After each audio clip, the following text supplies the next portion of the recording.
Čím vám máme pomôcť? Pán Štefan Birmon, doteraz ste sa smiali, uvidíme, či sa teraz budete smiať, lebo neviem, čo vám je smiešne, keď ste prichádzali na tento zásah, kde sa dopustili dvaja páchatelia zločinu porušovania domovej slobody, kde mi otvorili dve brány. Musím to ukázať. Tieto dve brány sú také, že sa nesmú otvárať bez povolenia majiteľa, bez súhlasu. Je tu zvonček, čo na tej kamere uvidíme. Sa vás pýtam, kde ste pomaly za pol hodinu boli? Páchatelia už odišli. Teraz ja ich nebudem vedieť identifikovať.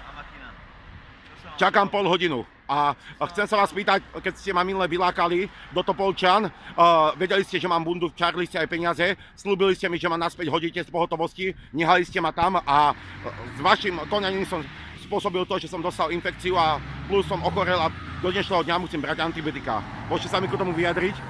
Pán Machina, volali ste hliadku policie. Pán Štefan Birmon, volal som a ja som nevedel, že vy prídete. Posmečky si robíte. Takto som zistil, že všetci policajti, ktorí proste si kamerujete, že s výnimkám dobrých policajtov si nebudem kamerovať, ale vás, hej, tak už sa potom nesmejete. Takýto zákrok. A ešte by som sa vás chcel spýtať.